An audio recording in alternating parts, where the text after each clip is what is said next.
vadikani imimi munogona nekuti nguva nemisi munotisarudza kuti titandadzane tiri muchirongwa Mike Samba Show, chirongwa chinotaura upenyu. Chikuva chino ndechemhemberero vana vedu vari muZimbabwe, vana baba, vana mai, vadiki, hapana zera pano vari kungosumudza rupawo rwedu rweZimbabwe. Isi nenge tichingoti havo vhiki nevhiki tinokuigirai imwe nyanzvi inenge ine hunyanzvi mune imwe nzira. Asati kunopinda muchirongwa chanhasi katisina kutenda dande mutande, nekuti ndo vanotipa masaisai ekuti tigone kutandadzana pasi rose nedande mutande. Zvinoendeka mufunge Mike Samba Show is powered by dande mutande. Regai nditange nekumboverenga macomments.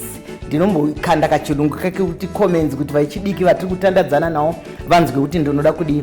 Ndinosarudza zvekungoti handione ndobva ndanhonga nhasi ndine maviri pamusoro pekakomana kedu kaike BMX kekuchovha bhasikoro kwakauya nemikombe yakawanda kubva kuUnited States of America.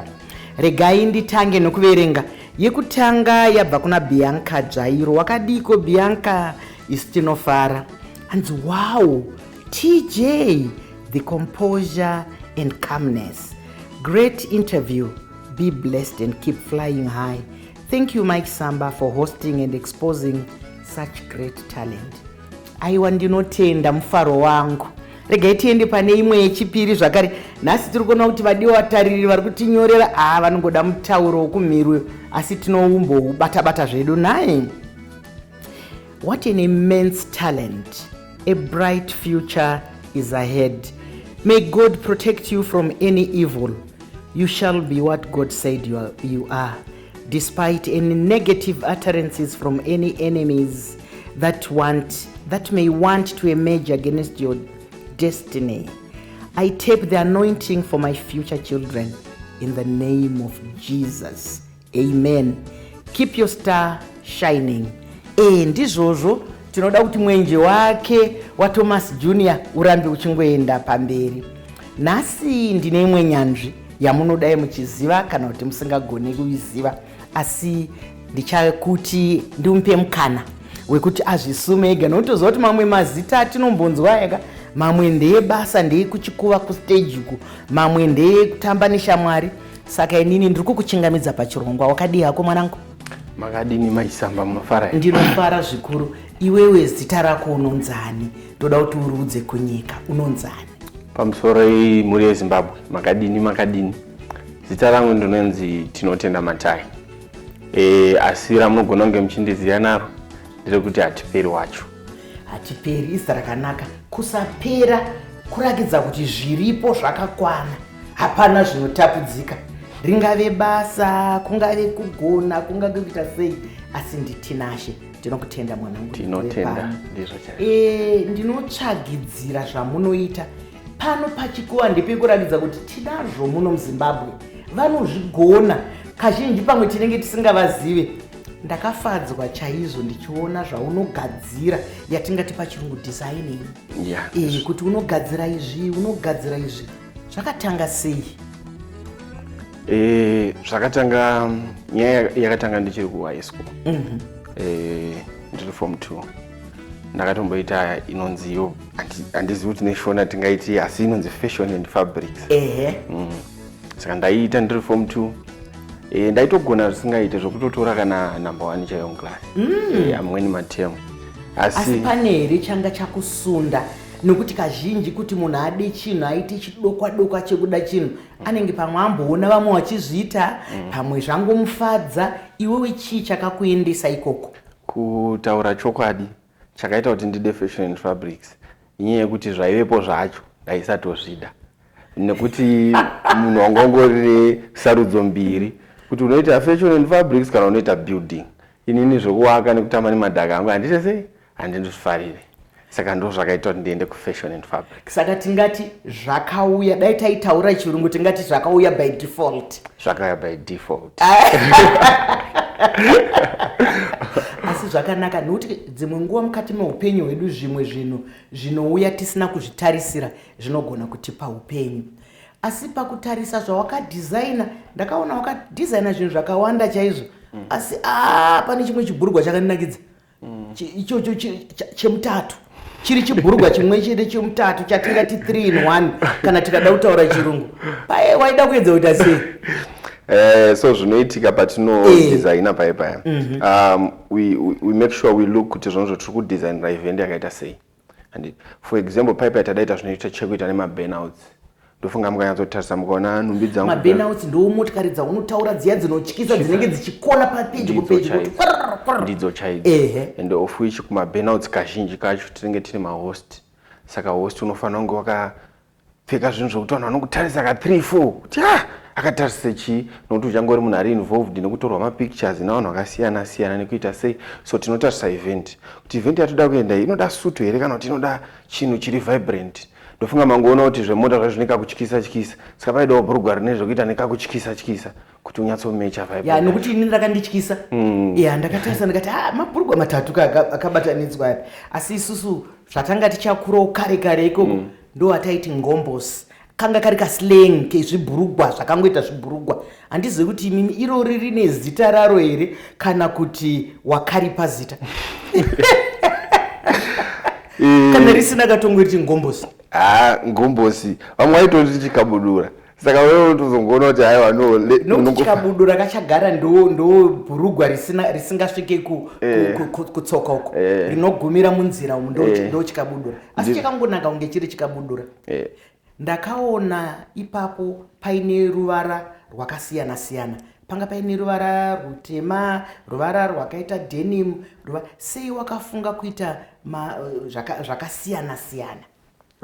Sekureva kwandaita pakutanga kuya kuti unofanira kunge uchitoita chinhu chekuti munhu anofanira kutokutarisa ka2 kana ka3.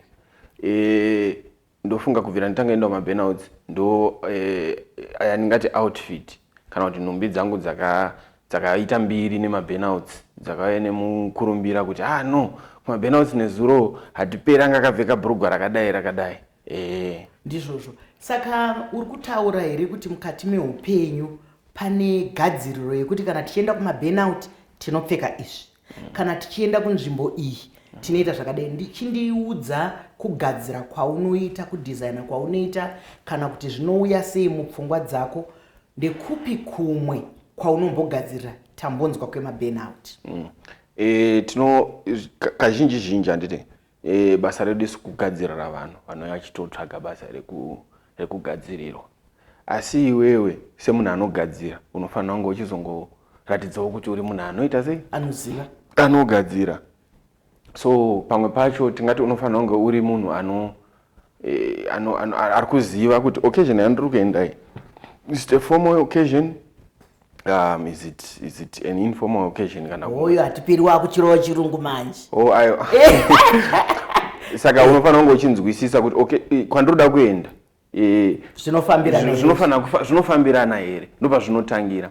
Asi kazhinji vanhu vanouya vachida kugadzirwa vaya achitotanga kuuya ndomubvunza kuti shamwari Sawira, sutu yauri kudai ndeye kunoroora here kana kuti isutu yekuenda naye kuchechi? Hatingagadzire sutu sei kunoroora kana munhu achienda kuchechi.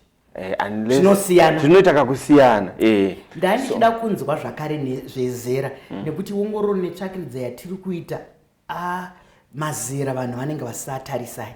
Isusu nguva yedu semusikana wakare taiona kuti pamwe dzimwe nguva waiti kana wakaona zvinhu zvichitengeswa kana kuti ukapinda muchitoro unonyatsoona kuti aiwa izvi ndezvemazera echidiki izvi ndezvemazera epakati nepakati azvo, aiwa izvi hazisi zvevanhu vakwegura izvi. Iwe unotarisa here mazera kana kuti unongotarisa kwavari kuenda kuti kana vati kumuchato zvekumuchato, kana vati vari kuenda kumutambo kwakaita sekumapati kumapati, kana kuti unotarisawo zvakare mazera evanhu? Zvatinoita manje, let's say ndimi mama mauya moti ndinoda mwanangu ndinoda kadresi kadiki kanodayo kanosvikawo. Zvatinoita isusu seclient ndototi mama dresi diki mama rinozobuda here manje nesize neage yenyu handiti. But imi mukaona unoramba muchiinsista ndo randiri kuita sei randiri kuda, but tinenge tatokupawo advice, tinenge tatokugaidha sevanhu vanoswera vachipfekedza vanhu vakasiyana siyana. Iwe ndiwe unozoita decision, but isusu kwedu tatoita sei tatokubatsiridza kuziva kuti zvauda kuita zvinoita asi age yako haichabvumira, haichatenderani nazvo.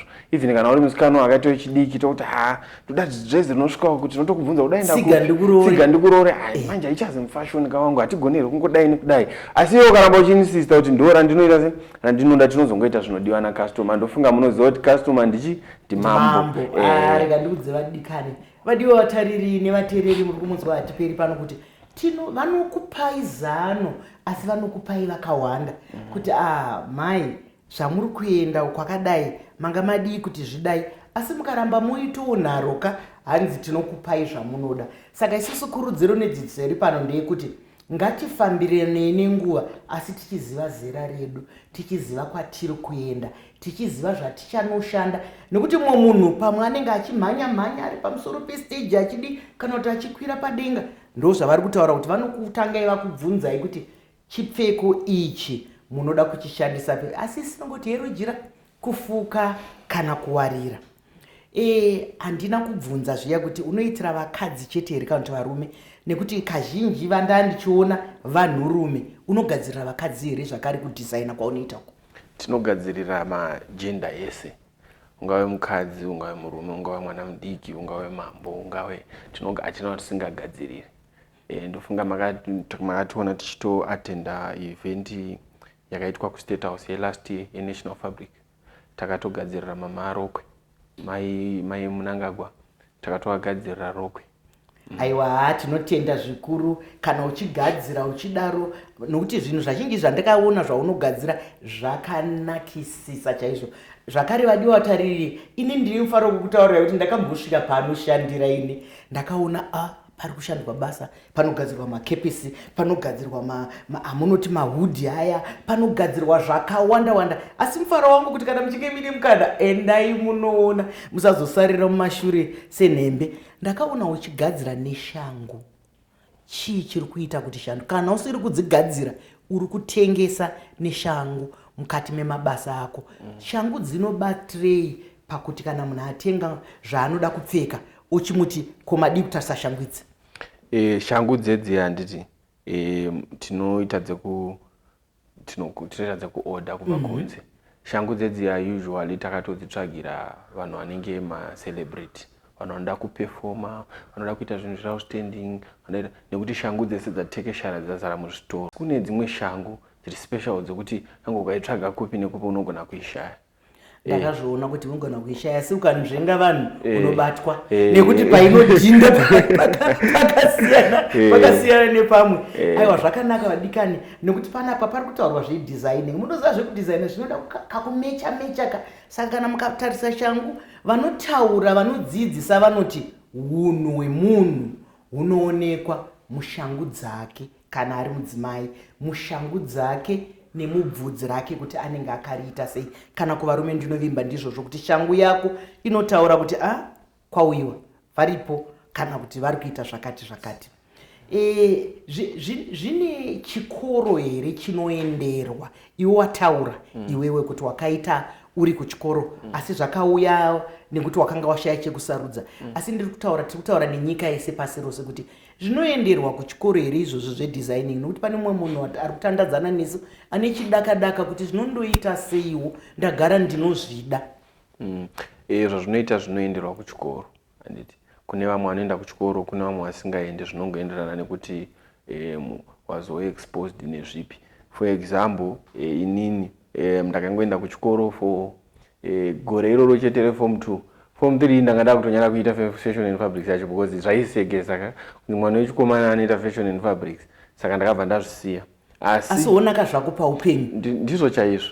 Asi munoziva community yatakakura mama, kune zvimwe zvinotoita but ndofunga izvezvi ndikutotaurira kune ari kuzviita ari muform 2 atoona kuti zvese kese zvinotozokuita kuti utozogara pacheya ina maisamba iwe wakagarawo pano uchitobvunzwa nezvazvo zvitori right.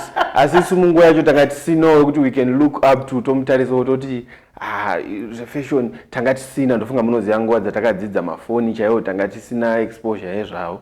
Saka vamwe vanozviendera kuchikoro, vamwe vanonge vakangokurawo mumhuri yekuti muri kungosonwa, anenge akangokura achiona zvichiitika, vazhinji vacho ndingatoriwe kudaro. Asi ini ndakangoenda kuchikoro zvegore rimwe then zvimwe bva ndazozvitsvaga futi after ndapedza kutoita chikoro changu chandanda kuita chisinei nekusona ndikazoti aiwa no I think zvine chekuita nehembe ndozvinzwisisa ende ndozvifarira. Rega nditaure vadiwa vatari zvikuru sei kuvabereki nevatariri vevana. Hapana chinonyadzisa mukati meupenyu, hakuna dzidzo inonyadzisa, hakuna basa rinonyadzisa, iwe ndiwe ungatonyadzisa, asi basa rese hapana basa rakashoreka kana wangoriita nemazvo, nekuti dzimwe nguva munosiiwa nenguva muchinyara kuti ndezvechikadzi kana kuti ndezvechirume. Muupenyu hwatiri kufambirana nawo hakusisina zvechikadzi nezvechirume. Naye basa rinogonekwa nemunhu rinoitwa nemunhu, hariitwe nemurume, hariitwe nemukadzi, rinoitwa nemunhu. Saka kana paine vari kutandadzana nesu muchikamu chino vari kufunga kutsvaga mabasa, tanga wabvunza mubvunzo wekuti zvinogonekwa here nemunhu, kana mhinduro iri hongu, zviite izvozvo. Tinotenda hatiperi. Ndanganga ndichitarisa basa rako ndikaona kuti wakatombopiwa tinoti maawards, mibairo yekugona mukati mebasa. Wakawana maawards maawards andinawo kumba andakakwanisa kunotora. Tine matatu. Makorokoto? Tine matatu, koita mamwe ataiwina paonline kuzvekuvhoterwa nekuita sei zvokuti vanenge vachizokuti huyai mutore kwakati takazotadza hedu mamwe unomatora. Aiwa makorokoto chaizvo. Asi maawards ungayeuke here kuti ndakapiwa yekugona ichi, ndikapiwa yekugona ichi, kana kuti unoziva kana zvawanda dzimwe nguva nemabasa unenge usanyatsa pane yachiri kuyeuka kuti ndei? Pane andinawo kumba ndongomuka ndichitarisa pane rinonzi best design of the year. That's the year 2023 to 2024 patiri panapa. Zvinotorwa kuti muZimbabwe munomu kana tichiita zvekutaura nemachangamiri ndini best designer. Saka neniwo ndichazouya kuti ombondidhizainira mujivha kana rokwe kana chimwe chinhu kuti ichi chakadhizainwa nemwana wangu. Wataura rimwe chete ka handei tati matatu, rechipiri rinonzi rimwe racho futi rinonzi trend setting award, murangarire design of the year. Iri ndorekuratidza kuti unotozoteedzerwa nevamwe wazvitanga iwewe. Ndiwo mamwe makorokoto zvakare zvauchaendanitswa ndeye makorokoto kubva kuna Mike Samba. Kuri chitatu rimwe racho rinonzi influence of the year. Ndo zvandanchitaura zvezvokumaketa zvinhu zvavanhu. Ndakariwina ndine brother yangu yanga riri 2 in 1 kuti takawina same award. Ndinokuziva kuti kana zvaaita zvekutengesa izvi unomhanya nazvo. Saka tine iroro influence of the year award ra2023 kusvika patiri panapa. Zvinotoreva kuti hakuna munhu anotengesa kupfuura isusu. Ngazvirambe zvakadaro. Ngazvirambe zvakadaro zvakanaka nokuti kutengesa ndiwo upenyu. Ndinokutenda mwana wangu.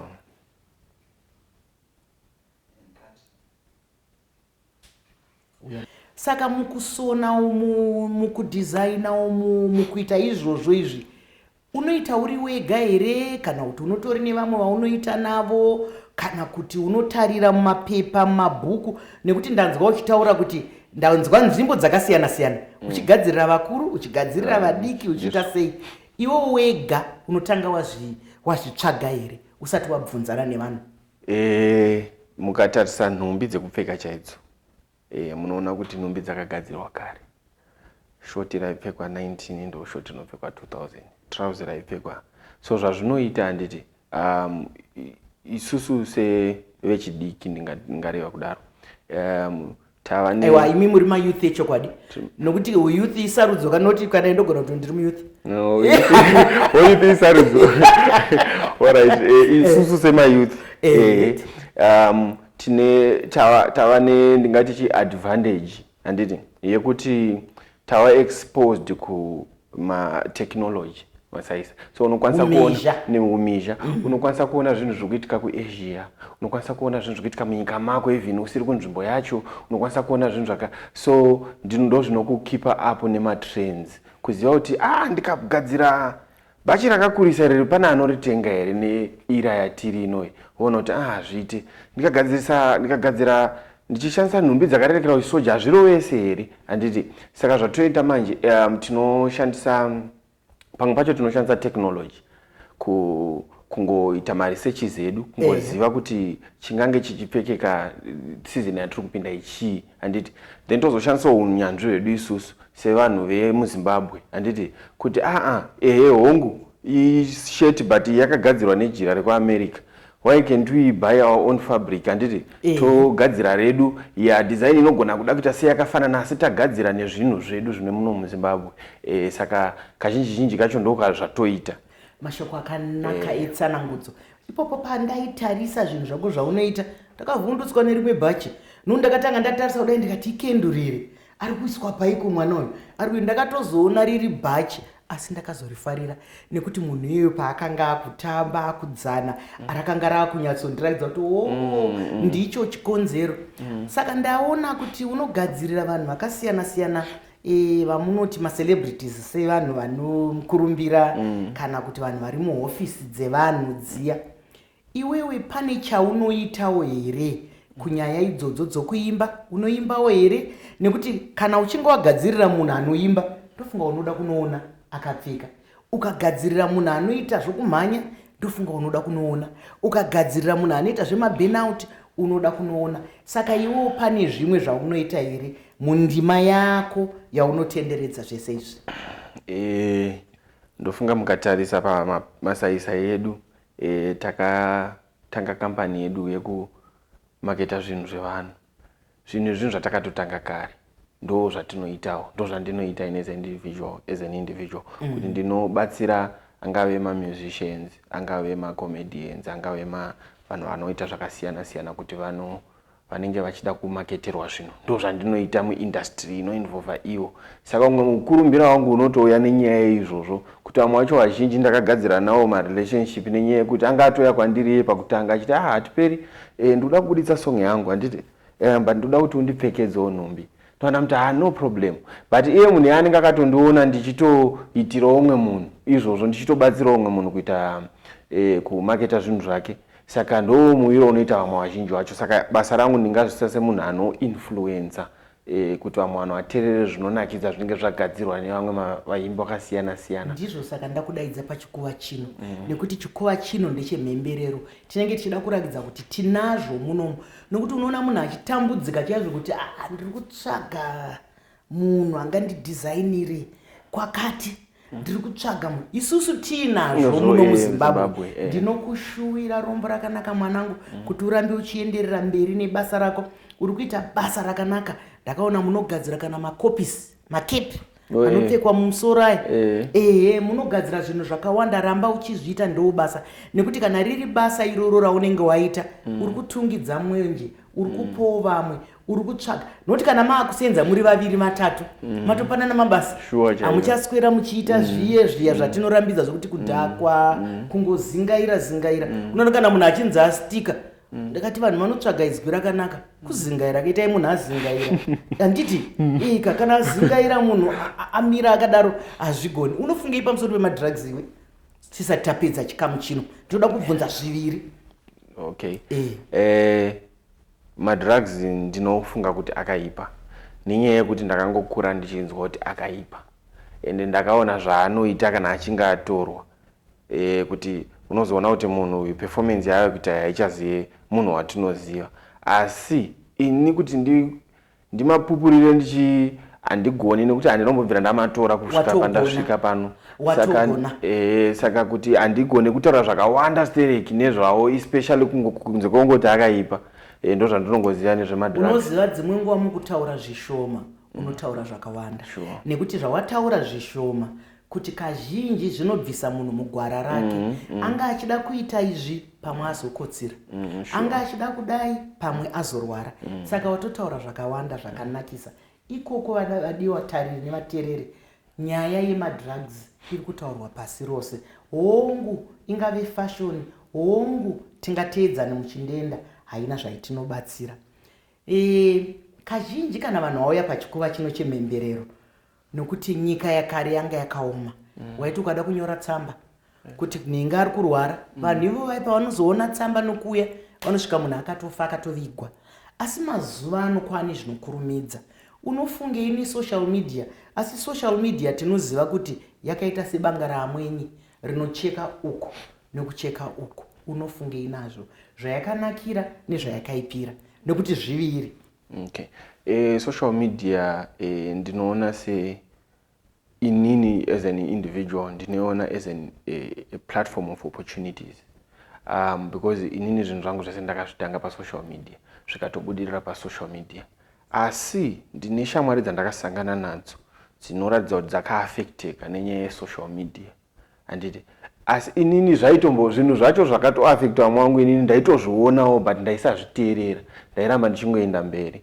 Saka zvandinofunga nezvesocial media ndezvekuti kana uchiona kuti social media handisi fit for social media, handigone ndakasangana navanhu vakawanda vakabudirira zvisingaite even mukusona imomo vasingatoziva nezvesocial media, chaanongoshandisa WhatsApp chete, kana akafunga ovhura Facebook nekuita haaita hake zvekuposta nekuita sei, nekuti dambudziko rinouya pakuda kukomenda zvevamwe uchipostawo zvako, ndopanowanzoya dambudziko nesocial media.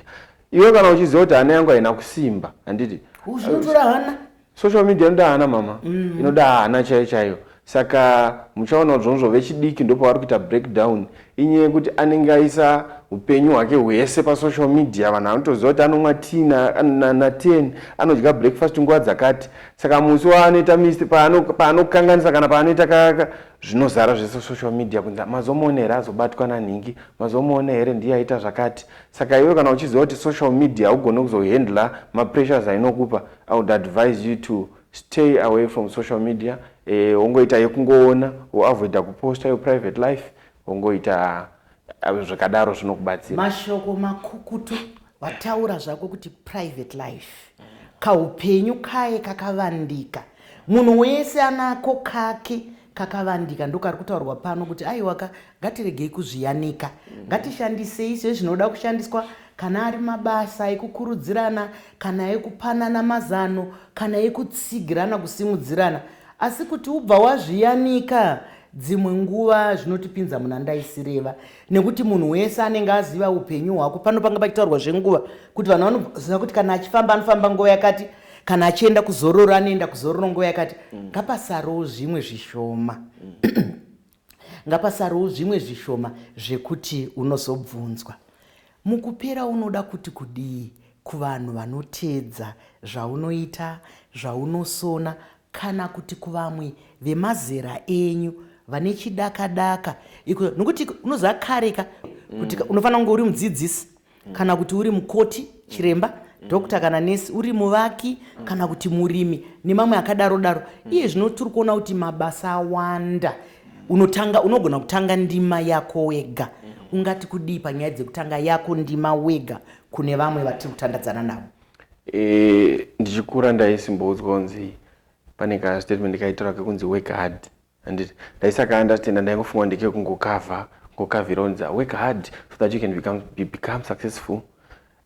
Encouragement yandinogona kunge ndinayo kune vanonditeedzera, vanondiziya, ndezvekuti ishuwa munhu ukashanda nesimba ukaita zvinhu zvako nenguva, ndofunga maona ndogara ndichinetsana nevakomana vandofamba navo, kuti nyaya iri panguva, tikakwanisa zvinhu zvedu nenguva tinoita kakubudirira kakanaka. And vanonditeera vanondiziya chaivo vanoziva kuti kana tichivharisa mainterview tine statement redu ratinofamba naro rekuti in God hatiperi muzvinhu zvese zvatinoita, nekuti Mwari ndochekutanga. Saka isu in God hatiperi. Mashoko makukutu akanaka zvechokwadi. Muna Mwari hatiperi, muna Mwari hazviparare, nekuti Mwari mukuru. Zvinoramba zvichingoenderera kumberi, zvichingoenderera pamusoro, nekuti Mwari ndivo zvese. Asi manzwa mashoko ataurwa pano kuti ngatichengetedzei nguva. Nguva haifushwe ikangodzingara yapfuura. Asi vadikane, munongoziva kana toita zvinoendekaka, zvikuru sei tina hatiperi. Chiringa zuva chiya mwanangu, chinokwikwidzana nesu. Ndinoda kuti Mwari vakuropafadze mubasa rako raunoita. Enderera mberi, gashira nyasha dzaMwari kuti urambe uchiita basa. Ukure uri munhu kwaye, ukure neshamwari kwadzo, ugogadzira upenyu nokubatsirawo vamwe. Dande mutande, tinokutendai zvisingaperi nekuti matipa masaisai ekunge tichitandadzana tiri paMike Samba Show. Mike Samba Show is powered by Dande Mutande. Kuzvakadi kusangana zvakare svondo rinouya panguva imwe cheteyo. Ndini wenyu Dr. Rebecca Chisamba.